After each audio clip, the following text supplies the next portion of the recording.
Hi everyone, welcome to I Jump Instead. Here is a tutorial for how I oil my Cellerciser Rebounder. So first I start with an old carpet that I can get some oil dripping on, and I will then take off the spring cover by pulling it around the outside of the frame, and then I pull it down to the bottom of the feet. And it's really easy to put it back up and take it down, but I just don't want to remove it completely. It's a little bit more complex to put it back on. So it's at the bottom of the feet, and then I cover the spring cover with saran wrap all the way around.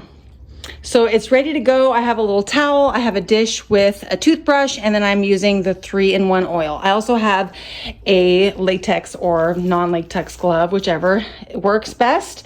And here I go. So I am going to be using 2 hands when I do this project. So one will be holding the towel, and I can hold the towel underneath the spring. So the parts that I end up oiling are just the edges of the spring, here and then here and here. I don't want to put oil on the spring itself. So just getting a nice dose of oil here and here and here is all we need.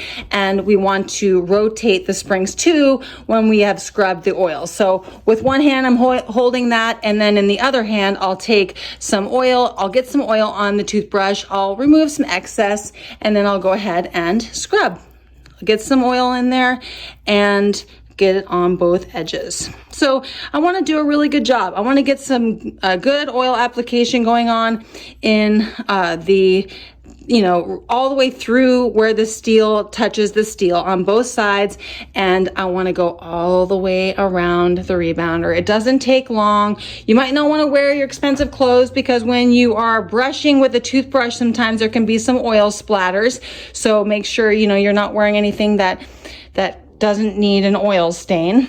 And yeah, using a little rag here to protect some extra oil splatters. And also when you're finished, you can kind of just rub it a little bit and make sure there's nothing dripping. But I will let the unit sit, and if there is any excess oil dripping, I will make sure that that has time to drop, over the next hour or two. And then it's ready to go. What I might want to do too is just jump on it and really let the oil kind of just, shift around and really get into the areas.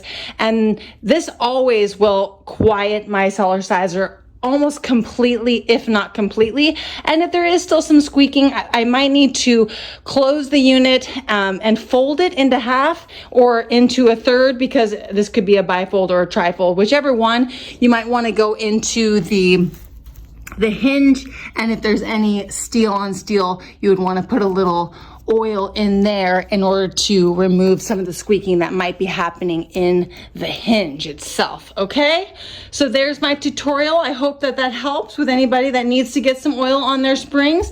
And happy jumping to everyone. Thank you for watching this video, and I'll see you in the next workout. Bye.